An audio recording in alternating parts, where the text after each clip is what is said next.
Okay, welcome to a introduction to bar chords. I'm gonna take you through things one step at a time. I'm gonna do them in little video segments so you can just concentrate on one section at a time.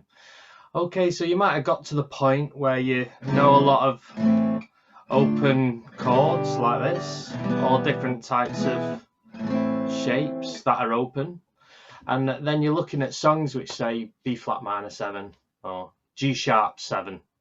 And you think, right, forget that.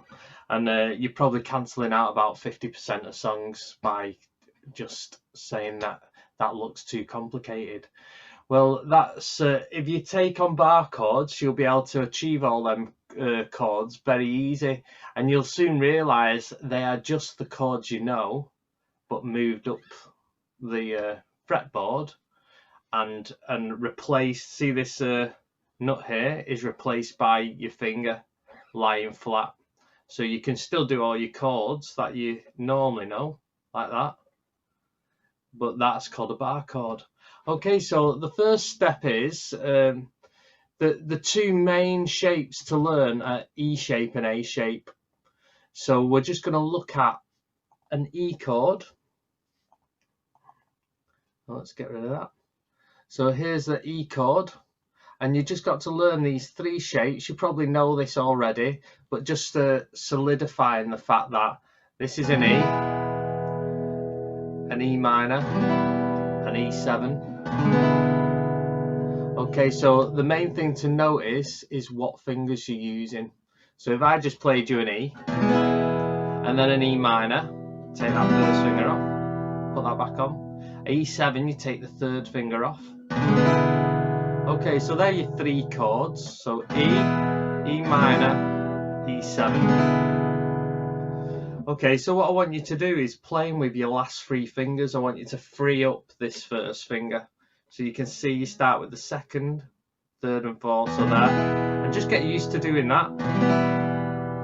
Put it back on. And then the 7.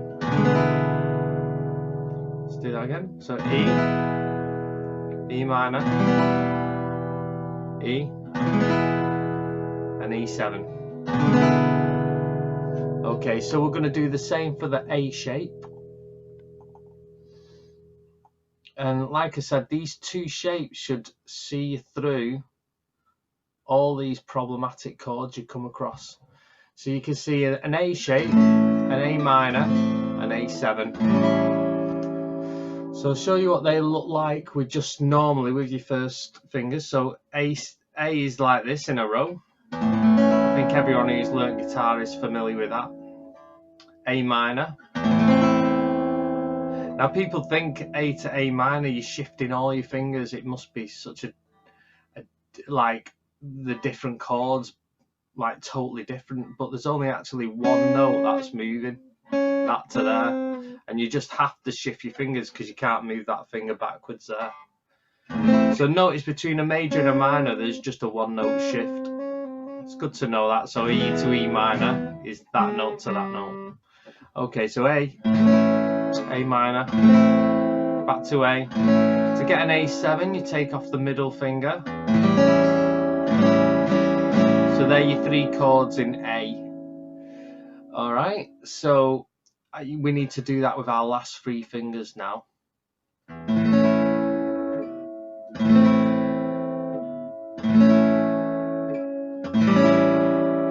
Okay. So we're sort of getting rid of our first finger. And you can see when you look at the chord boxes, oh, there I've used all the, I'll show you what this is in a second. But here it starts with the second finger, third, fourth, and then this one starts with the third and fourth. So actually, I'm doing this for the A7. I'm using my third and fourth there. So for the E, I'm just using my third finger like that to get the bar. Because when you come to bar and A, this is quite a stretch. So you'll see a lot of guitarists do this instead of this, because that takes a bit of time to get to.